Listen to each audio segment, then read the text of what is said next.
Welcome to our introduction of personality, where we'll talk about the field of personality psychology and how it is similar to and different from other subfields of psychology, most notably differences in explaining thought and behavior compared to social psychology. We'll also do a deep dive or an in-depth review into the field of the psychodynamic perspective of personality. Basically, where all this personality started with, the Freudian view, and how later perspectives have built on and in many ways distanced themselves from the psychoanalytic or psychodynamic perspective. This and more coming up. So first of all, we have to address what is personality? And a related question that we can't really ignore is, although it's fun to talk about personality, it's fun to quickly type people into different personality constellations or types, we actually have to talk about how well we measure it, because there's a lot of junk personality assessment out there. And in some ways, the measures that work best are the ones that, in many cases, are the least fun. We'll also talk about the psychodynamic perspective in depth. Really, this has been a historically important perspective that has lessened in terms of current or contemporary importance. And we want to discuss this bigger question. Is the psychodynamic perspective still relevant? And if so, which parts are and which parts perhaps are not? But a quick true-false to get started. Majority of people suffer from low self-esteem. This was commonly believed. Research shows that it's false. In fact, many Americans probably have too high a self-esteem. They believe they are more valued and loved than they actually are. So we want to be careful, first of all, to not blame poor performance and undesirable outcomes just on low self-esteem. And also, we want to be aware that in many times we are sometimes bordering delusion in terms of having inflated self-esteems of ourselves, which is also undesirable. Here's a common belief in the Freudian psychoanalytic perspective that dreams are more than just examples of our brain working with information that it's been exposed to, that they represent really deep patterns and meanings. Typically, this is false. At least we haven't found enough evidence to support if it is true. So we're not going to say it's true unless we get better evidence to support this belief. There's a lot of belief that people's personalities can become more similar the more time they spend together, such as being raised together in childhood, although that's typically false. We know that personality has, like most things, a heritable component and a developmental or situational environmental component, but really trying to control those things doesn't seem to result in changing personality strongly. It's something that we seem to have, and that it gets more stable as we age, and as that happens, it gets more difficult to change. Related to that, this is also false. So you may have a trait, and that it can be measured to say you have this type of personality, or you have these sets of high or low or in the middle personality traits. Does that mean that you are just stuck with that roadmap for how you're going to interact with your situations and environments that you face the rest of your life? No, that's false, because while personality does seem to be pretty stable, it only explains part of behavior, which means that, yes, especially in weaker situations, personality will feel free to express itself. But in strong situations, we'll be more responsive to the environmental forces that we feel in that moment. It also means that we can take someone's personality and we can't change it, or we can't reverse it, but we can nudge them one way or another in certain situations to affect the way the personality expresses itself. There's also a belief, often based on the Freudian belief, that sexual trauma and abuse in childhood will express itself with personality problems and difficulty with personality adjustment in adulthood. This is also false, meaning there is a link, but it's not nearly as high in terms of what most people, lay people, think. So the statistics somewhat support this, but not nearly as large an effect as is commonly out there in the pop psychology field. Which means sexual abuse is a problem, and we need to work to reduce it. But in terms of explaining the crime that we face in our society, it's only a small factor. There's also a belief that The longer someone has been in the field, the better assessor they are in making judgments about somebody's personality. In truth, this is false. Generally, a personality test gives you the results, and with some training, you know how to interpret it. It doesn't matter if you've had 10 or 20 years of training. Once you understand the limitations in particular of what a personality test is telling you, then your clinical judgment should be right where it should be. There are lots of contexts in which we might use personality tests. One important one would be in the court system. So basically, this is a specific example of family courts making judgments about such things as the ability of a parent to be suitable for taking care of their children. And one of my favorite authors, Scott Lilienfeld, which I have used for a lot of my true, false, and key statistics in this class, has done a lot of research testing the validity and the usability and the overall value of personality tests. And what he has found is that despite these serious limitations in the use of projective tests, we'll talk more about what these are, but these also usually involve looking at an image and explaining what's going on. It's ambiguous, there's no right or wrong answer, or for perhaps drawing an image, the famous draw a person test for children. And then you can analyze, did they draw some people too big or too small or with weird features, and interpret what they're trying to express or project onto these tests or images that's revealing something important about their personality. Unfortunately, we know that projective tests have some limitations, but they're still used in terms of clinicians giving clinical judgments in court and delivering expert testimony. And oftentimes this testimony is admitted uncontested. So what that means is with personality, we have to be extra critical because there's been somewhat of a history of relaxing the statistical standards that we use for most other psychological and medical tests. And so we have to be careful that just because a test in personality has been used for decades, we can't just assume that it has the statistical support that would justify using it. So let's step back a bit and talk a little bit about what personality is and is not. Personality is a characteristic pattern of thinking, feeling, acting. It has to be fairly consistent or stable across situations, meaning if you're an outgoing person at school, you should also generally be outgoing at work, outgoing at parties, outgoing at home. So without that consistency, personality sort of breaks down. Of course, we're not perfectly consistent, but we are somewhat consistent. We can also look at personality in terms of explaining why do we think and act the way we do in these patterns. And those explanations can come from different perspectives in psychology. So once again, we need to understand different perspectives because there's not a one-size-fits-all explanation for why we think and act the way we do. We know genetics, neuroscience, our environment, our shared culture are all important. But in any one example of trying to explain why we're thinking and acting the way we do, we don't know if only one or maybe more are going to be more important than the others. So for example, a little review, we have the psychoanalytic, which we'll expand on today, as exploring deep unconscious things within our psyche. We also have the sociocultural perspective. How do we classify things as in-group and out-group? Are we typically holistic or collective processors? Or instead, are we individual or focus on the primary objects and disregard the environment? We can also talk about how do we get along better. So maybe we have personalities that will respond to certain kinds of situational cues, rewards and punishments, for example.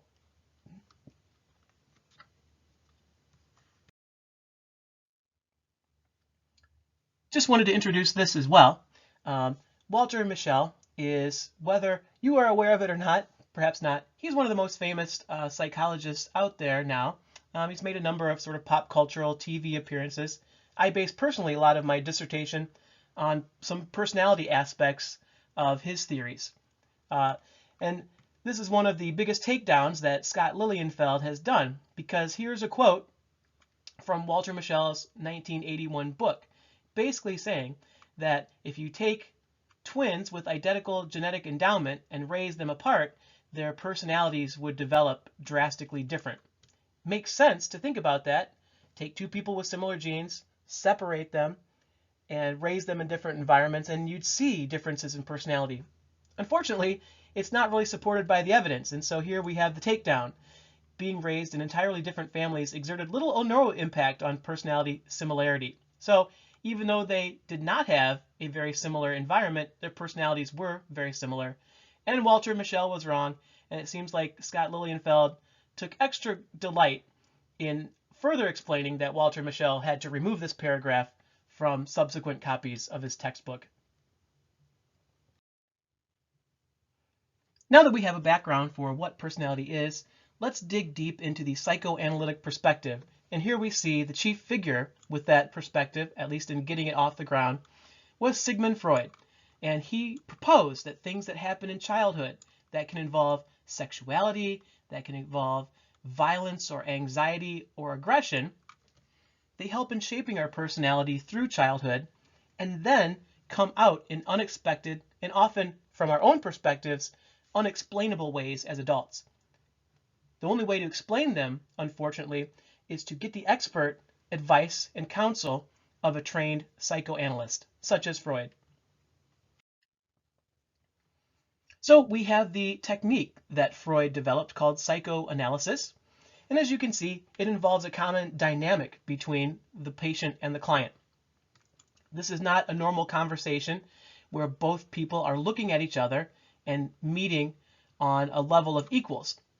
There's a clear power dynamic where the therapist is the one who is allowed to watch the patient, looking for any tics, looking for any muscle spasms, for example, and the patient is given instructions about lying down, closing your eyes, relaxing, taking deep breaths, and it'll only work if you listen to the therapist and do what you're told. And the idea is that in this state, you are relaxing your conscious defenses, and it's more likely that the problematic unconscious stuff seeps out, whether by what you say or how your body moves. And it's up to the trained psychoanalyst to be able to interpret them and explain them to you to ultimately get help with the problems you're facing as an adult. So this basic setup in psychoanalysis has been parodied many times. And of course, if the devil is feeling good, well, most of us probably wouldn't think that's a problem, but psychoanalysis doesn't just stop at the most obvious interpretation. And many times we take something that actually might seem good and dig deeper down, oftentimes trying to trace it to adult or childhood, and then try to interpret that. So if you want the simple solution, psychoanalysis is not the way to go. So let's talk about some key concepts involved with a psychoanalytic perspective. First of all, we have Freud's understanding of the unconscious, sort of this vast reservoir of unacceptable junk that we've accumulated, and the stuff that happens in childhood seems to weigh more. We'd also talk about the unconscious in a contemporary view, but instead of saying it's all this stuff that is hidden to us, as Freud would say, it's just information processing of which we're unaware. And as we understand now, our consciousness, being conscious of something, paying attention to something, actually takes a lot of energy for our brain. So it requires a lot of energy, a lot of sugar burning, a lot of glucose burning, and so we can't pay attention to everything around us, right? Although our brain does also pay attention unconsciously to other things that happen, and that's sort of our explanation now, is that sometimes things happen and they affect them, but we just haven't consciously paid attention to it. So here you see the common iceberg analogy of consciousness. What we can see is the part of the consciousness that is expressed toward the world. This is the things that the people say and the people do. But there's also a much, much larger part of their total self that's unconscious, and that is so much bigger because it's needed to displace what we see on the top. And that leads to, how do we get at this unconscious? Because by definition, we can't just ask somebody what's in their unconsciousness and expect them to tell us. They can't get there themselves. The conscious is unaware of the unconscious. They're separate. So one technique that Freud used was free association. So once again, picture yourself in the psychoanalysis setting. You're relaxing, you're trying to clear your brain of conscious thought. But what do you know? Anytime we clear our brain, stuff starts to pop in. And that's what free association is. Whatever thing that pops into our mind, we say what it is, and we leave it up to the analyst to interpret. Now, of course, our contemporary view is that, well, it's tough for us to completely clear our brain, and it's normal for things to intrude into our short-term memory. There's nothing clinically wrong about that. But Freud would say, on the other hand, that those things have a meaning. There's a reason why you just happen to think about sex right now, or think about a violent movie. It's not just coincidence, it's not random, it's your unconscious bubbling up. And here's Freud's real contribution toward personality in terms of the way contemporarily we want to explain and type and classify. So according to Freud, the personality that we show exists in three basic parts. And so going back to The Simpsons, we have, this is what we'll find out is the ego, the person that everybody else sees, the top of the iceberg. We also have in this slide the id. This is the devil. This is our impulsive component. This is what causes us to, without thinking, act out sexually or aggressively. It also demands immediate gratification. It does not step back and take time to think about things. I like this quote from Freud: where the id was, the ego shall be. The id comes in, does its damage, and then the ego then has to come in and explain or clean up the situation that the id created. And if you've heard the phrase inner child, that's kind of what the id is like. If you think about a newborn baby, they're all id.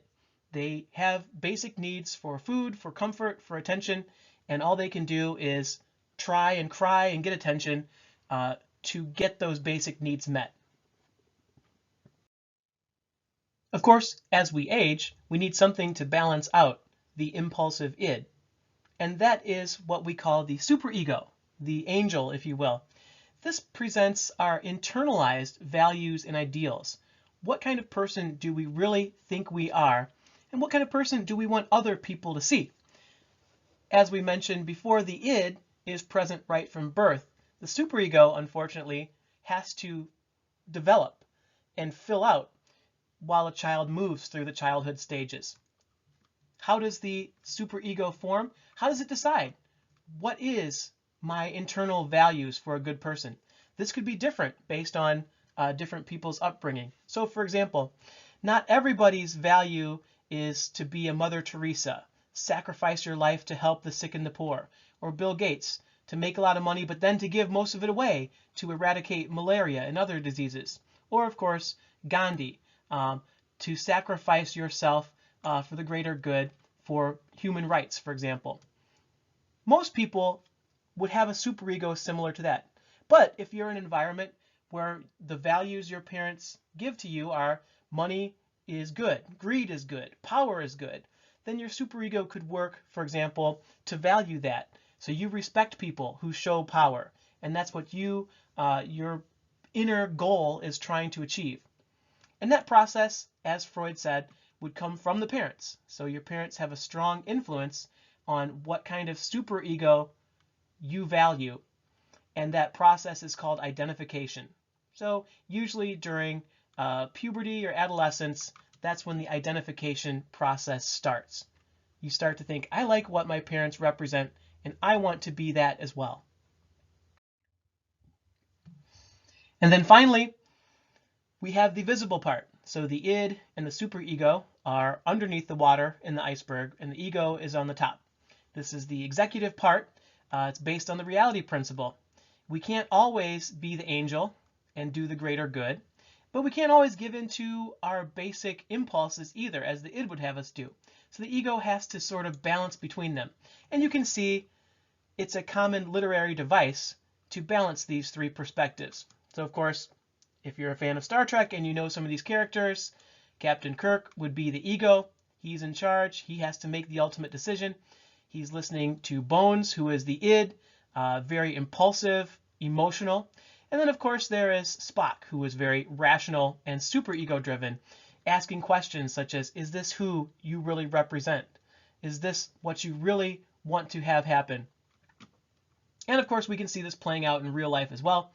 President George W. Bush, for example, would be the ego. He even decided that his name was the decider. You have Cheney, more impulsive, saying we've been struck in terms of 9/11. We need to strike back. They need to pay, and they need to pay now. For example, then we have the superego, which would be Colin Powell, who was saying to step back. Is this really what we view our values as Americans? Is this how we want the world to see us? As someone who will start a preemptive war against Iraq, for example. And if we have a plan for what happens if things don't go well, let's step back and think about this. And I think in today's society, in terms of terrorism, in terms of other countries deciding how they should interact with the U.S., we can tie a lot of that back towards some of the decisions made after 9/11. But a less dire example here, I think we've all been in this situation. Do we take the quick reward and spend it, or do we step back and think about our larger goals, such as saving for a house or a car or for a wedding ring, whatever it is? And we have to manage the competing demands that our ids and our superegos are putting on us.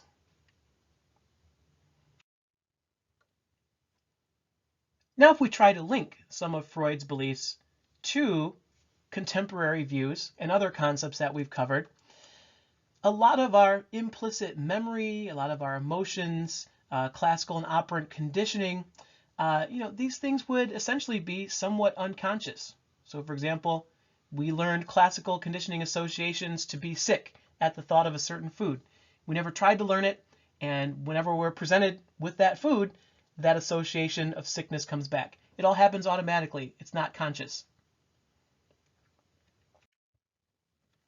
Now we can talk about how does this personality, id, ego, superego develop, and what are some ways that it can go bad?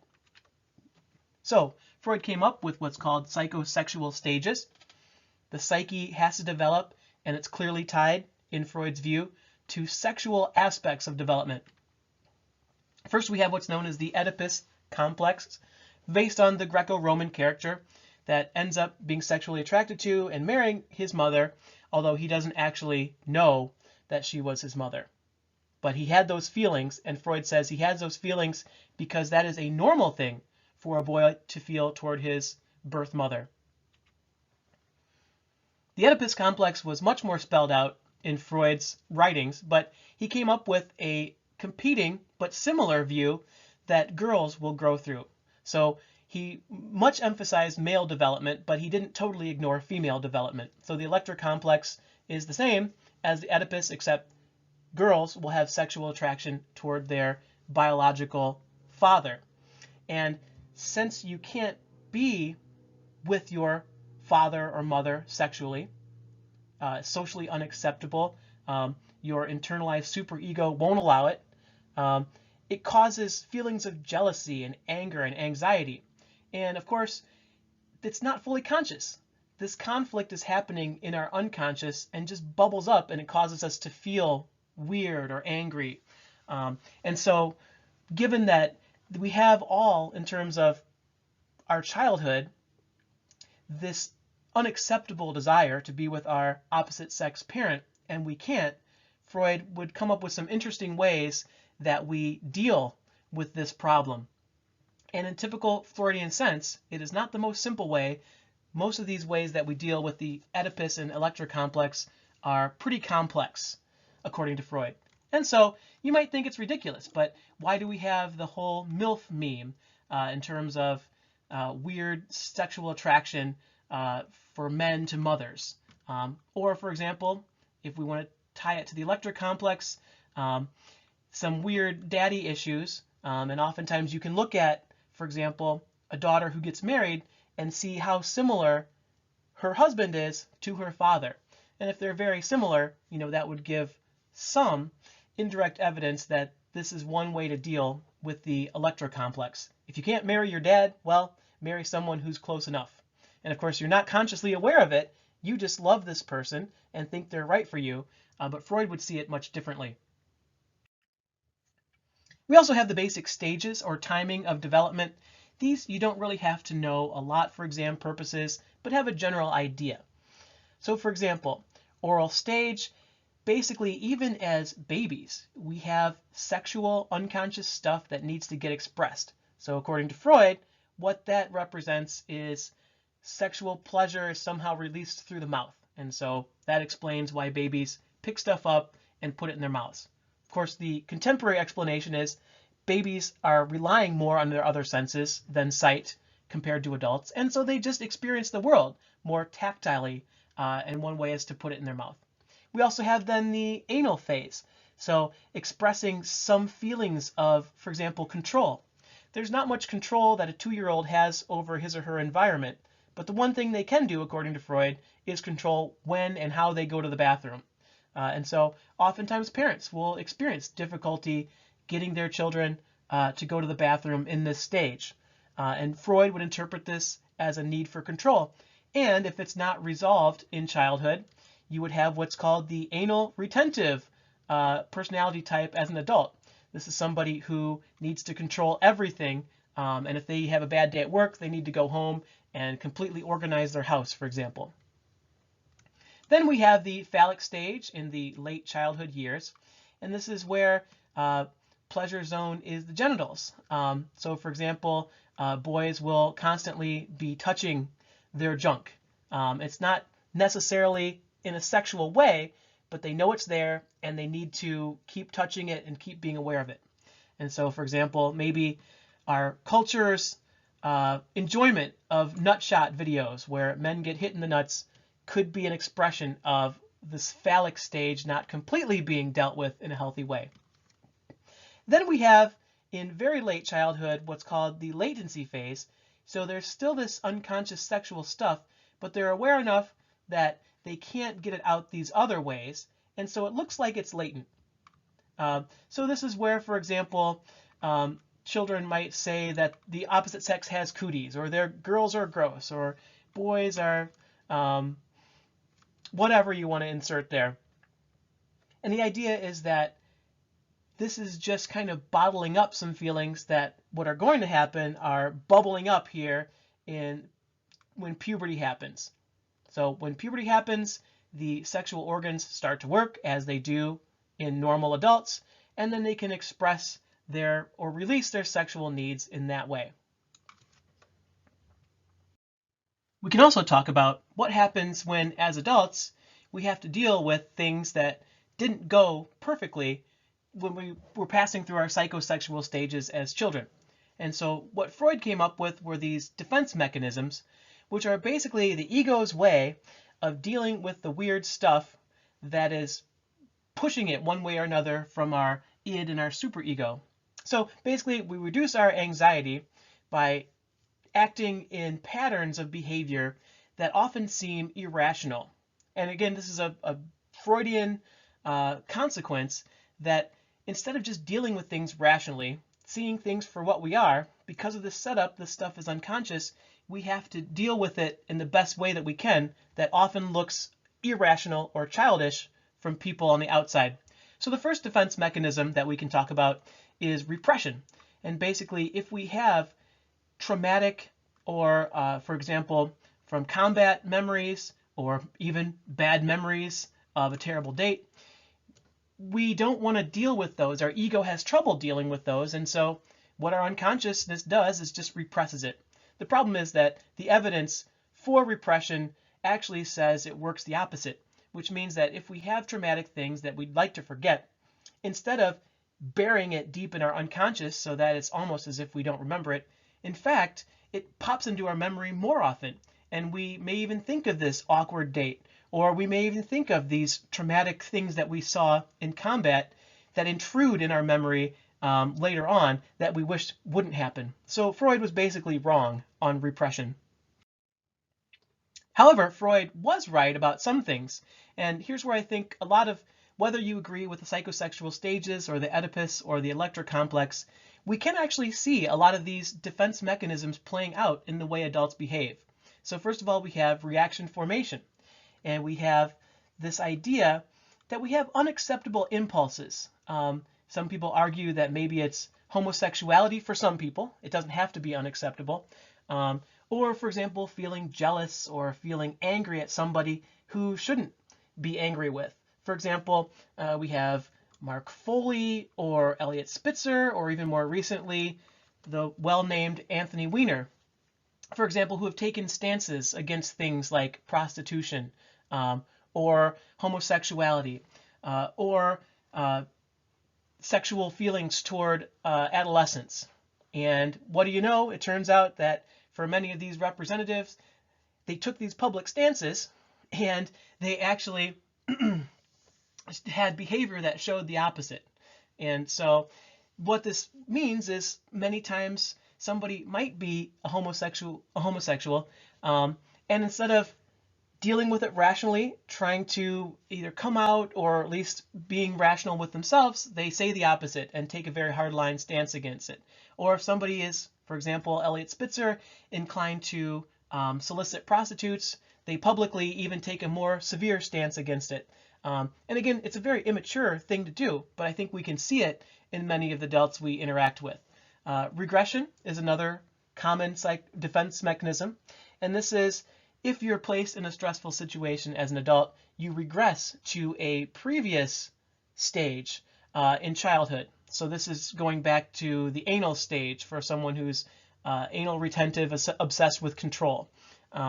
Biting nails or constantly touching your face or your mouth when you feel anxious would also be regression to a very early stage, the baby stage, the oral stage.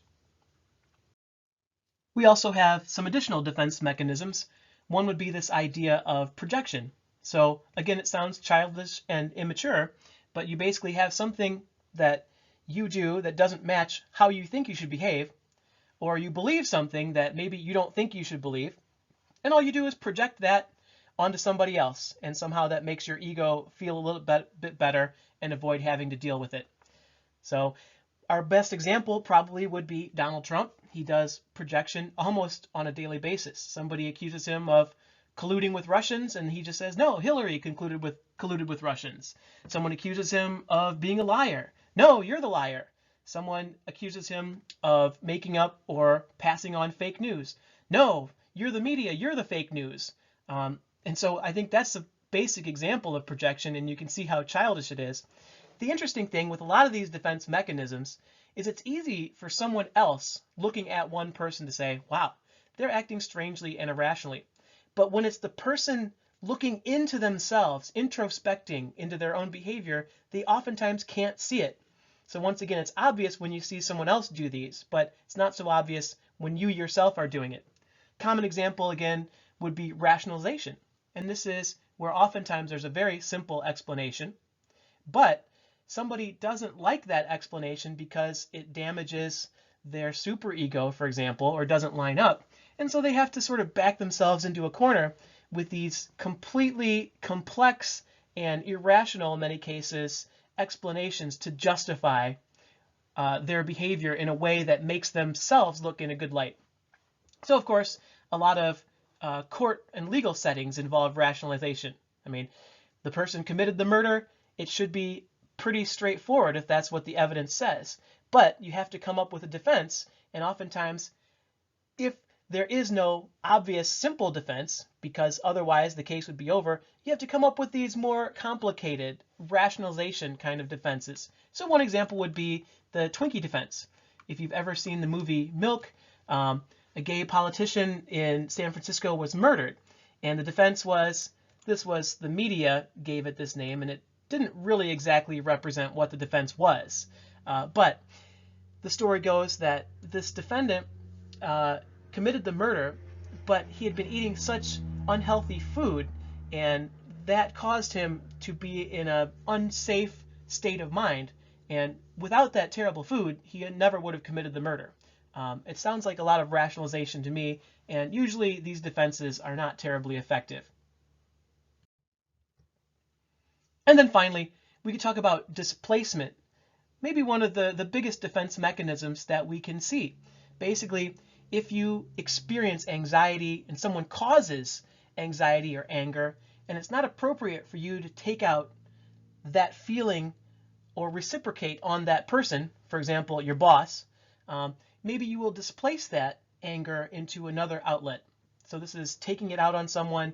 If your husband or wife or significant other comes home and starts yelling at you, and you're thinking, what did I do?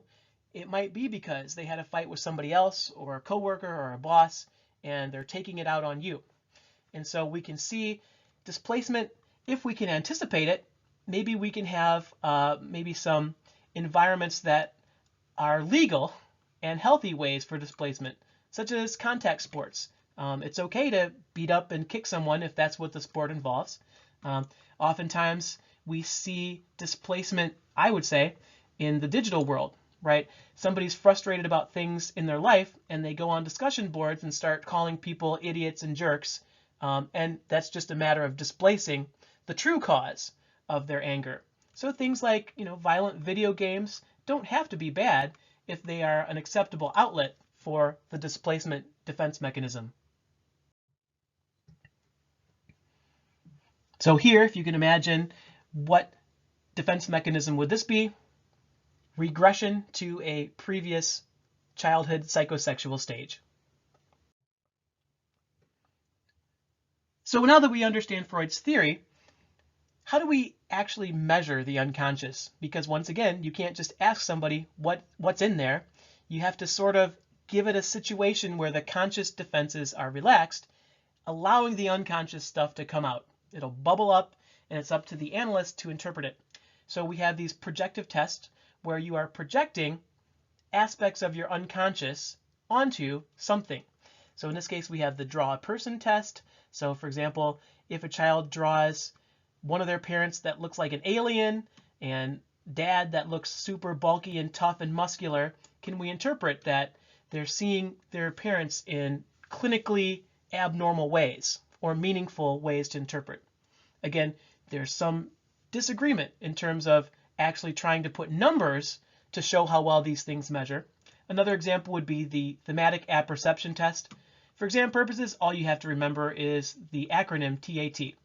You are shown ambiguous pictures of scenes and then asked to explain what's going on. And of course, the analyst has been trained in administering the test and to look for certain types of patterns of responses. So here's one card from the TAT. What's happening here? What are the person's motivations? You could say that this person has to leave. Maybe he's called to serve his country and he doesn't want to.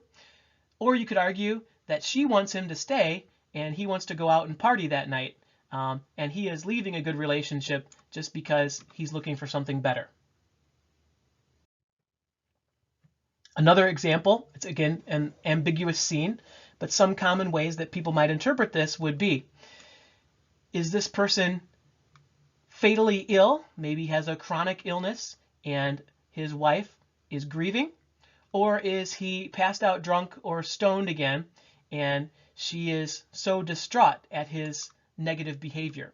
So again, the way you interpret it might project something about the way you see marital dynamics and who's at fault in terms of when families fight.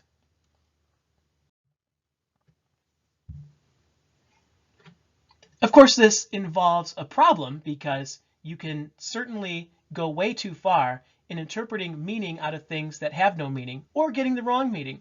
And this has happened many times in archaeology and anthropology. You think you've understood what certain symbols mean in an ancient language, and then new research shows that, in fact, it stands for something else. And so this leads to the central problem of these projective tests, that it really involves a lot of burden on the analyst or the test administrator to only stick to things that really have validity. But once again, most of the things in the test don't really stand up well to statistical measures of validity. So we're led to question a lot of the value of these projective tests.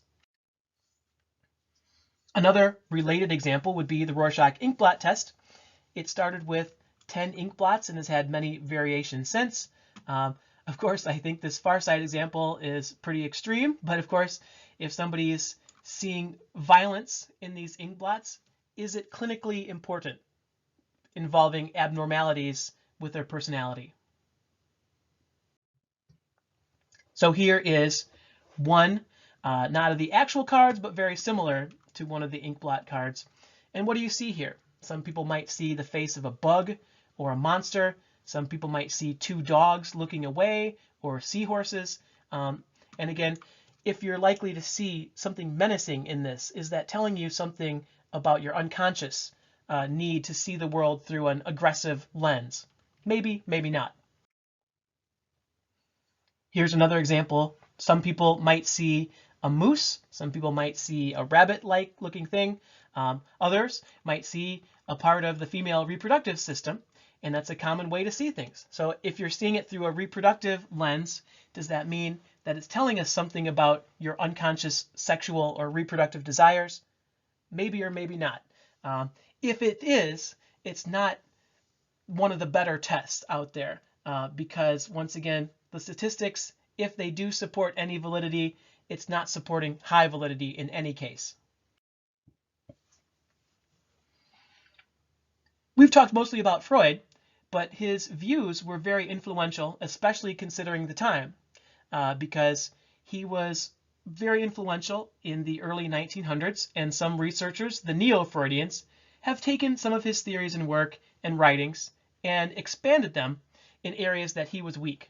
So first of all, Alfred Adler had a lot of influence around that same time by saying it's not psychosexual tension, but instead psychosocial tension, so that things that happen socially as children cause you to develop, in some cases, what's known as the inferiority complex, which means that children were perceived as weak in childhood, and then they get to adults and they have this inferiority complex, the drive to dominate and to collect more and more and more, and it never really satisfies this inferiority complex. They can never be happy. So for example, you can always say, if somebody is super muscular, are they compensating for some sort of inferiority complex?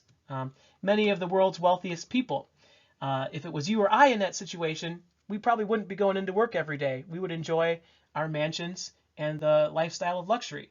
But for those with the inferiority complex, that will not bring them satisfaction. The only satisfaction they have is getting more and dominating other people in a greater way. We also have Karen Horney, interesting name given the sexual theme. But to continue, she noticed aptly that Freud really focused mostly on male development. Freud had this idea of penis envy, that all females were unconsciously jealous of men simply because they had a penis. Today, we certainly do not agree with that, and Horney was one to very early vocally disagree with that. So she expanded on, for example, the female experience of the Electra complex. Then also we have Carl Jung, who, sort of like Adler, said, I'm not so into the psychosexual stuff, but you're onto something in general, in that we have unconscious values that are passed on collectively from our shared culture. So for example, to identify as a Christian or a Muslim is to identify as with a lot of good things. Christians and Muslims have done a lot of good things in the world, but they've also been involved with a lot of wars as well. And so to make an identity with for example, the United States, we stand for freedom and democracy, but we also stand for essentially wiping out 99% of the Native Americans. And so maybe we don't feel, when we think about what it means to be an American, the negatives associated with that. But Jung would say that they're still there in our unconscious, and they can bubble up at weird ways. And for example, we see this in our culture today, dealing with, amazingly, the Civil War, which happened 150 years plus ago. It seems like that should be in the past, and we realize that we embraced liberty for all as Americans. But unconsciously, we might have things such as rationalization or projection, and saying that, you know what, being a Confederate was an important identity, and you need to see how this was important. So Jung would maybe explain why some of these things that happened so long in the past continue to dominate our political discourse today.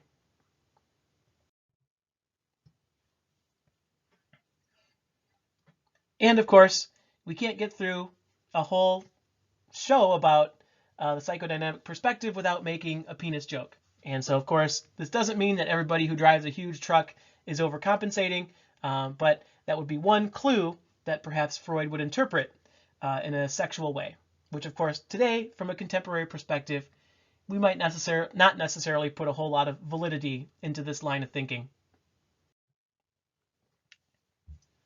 This cartoon really helps me to understand the psychoanalytic perspective. Basically, you have a theory, and it's tough to go back in time and actually explore it. It's impossible. Just like the way Freud defined the unconscious, we can't actually go in and understand somebody's unconscious. And so I think Freud had some good ideas. He showed through his defense mechanisms some interesting patterns of human behavior that we can observe and record. The only problem is we cannot prove in a convincing way that it's due to his Oedipal and Electra complexes and psychosexual stages in conflict. But once again, we still see interesting Freudian things bubble up in our TV and our discourse. So for example, this is a very weak correlation. It's not zero, but it's also very weak, correlating childhood sexual abuse and a lot of different forms of adult psychopathology. And here you see some examples. This is very controversial in the late 90s, early 2000s. Many Congress people called it the Emancipation Proclamation of Pedophiles, which shows a misunderstanding of what the research actually is. It's not saying that sexual abuse is okay. It's saying that it is problematic, but not in this context. It is a small predictor of adult psychopathology, but it's also encouraging to show that many children are sexually abused and resilient in that they don't repeat the patterns of behavior that their parents unfortunately did to them. Quick review.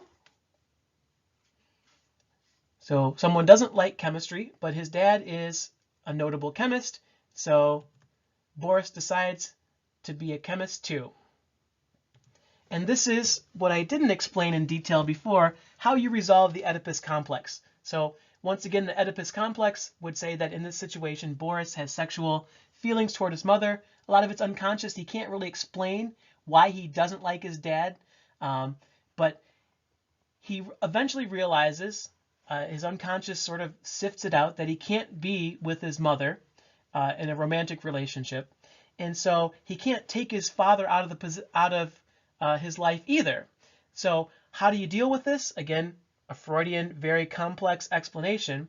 He does the opposite, reaction formation, and says, well, I don't want to be like my father. I want him out of the picture, but since that's not possible, I guess I do want to be exactly like my father. I identify with him. I'm going to take his values and put them into my superego. And so now I do want to be just like my father. And once you decide that, you've semi-successfully, according to Freud, resolved the Oedipus complex in a way that will work for your social situation. What does the superego do?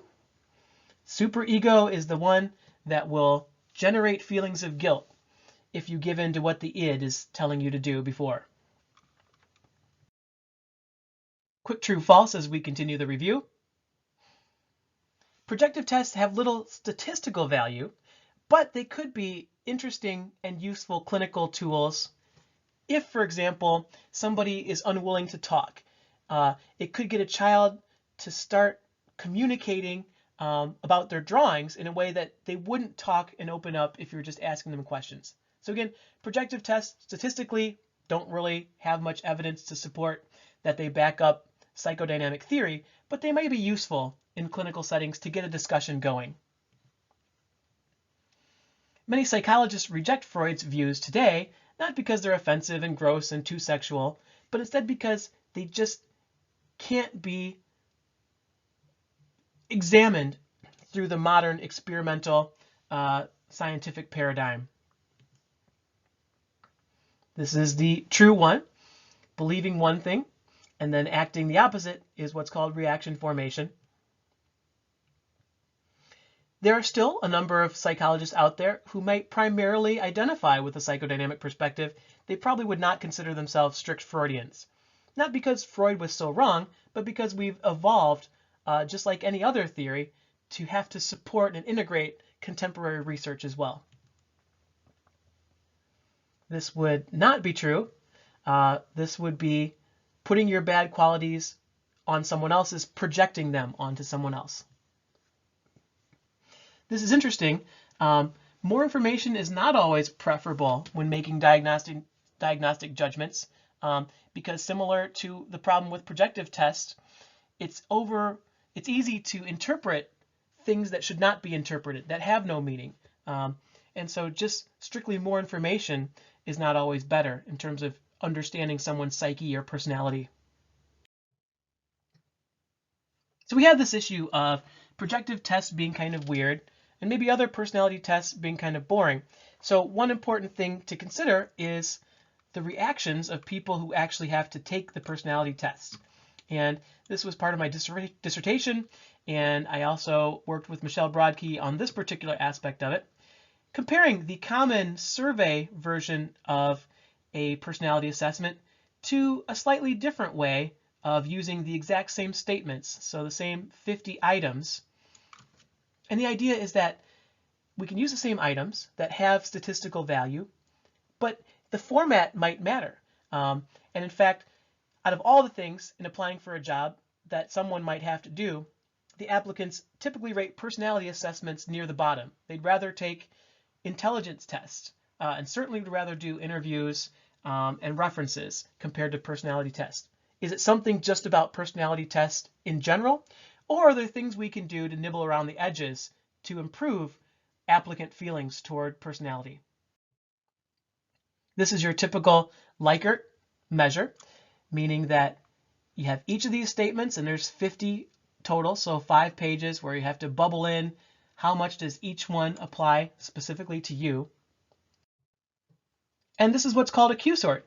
So you have the same 50 statements, but now we're seeing them all relative to each other, and you have to select which are the 3 that are most like you and which are the 3 that are least like you. And the idea is, would people like this better? And it turns out they actually did. Not only that, one problem with personality tests in the survey method is people just blow through them. What was interesting here is that with the Q-sort, they were willing to spend twice as much time taking this, and still they liked it better. They thought it provided a better representation of their personality. They thought that somebody looking at this would get a better idea of who they are compared to looking at the results from the survey. So what this goes to show is that people don't have to hate personality, and personality can actually stand up in terms of statistically if we start from a good method. And oftentimes the psychoanalytic methods, projective tests, are not a good place to start if we want something that's going to work statistically. But that's enough for now. Think about, how does personality play out in your life? Have you taken a personality test, and what were your reactions to it? Do you think another type of test you would have a more positive reaction to? What about the psychodynamic perspective? I'm sure there are things you thought were interesting. I'm sure there are things that you thought were out of bounds or not relevant. So you can discuss this if you like. And also look at the psychodynamic perspective and see how it plays out in society. Can you find examples where this might be relevant? Looking forward to discussing all this and more on the discussion boards.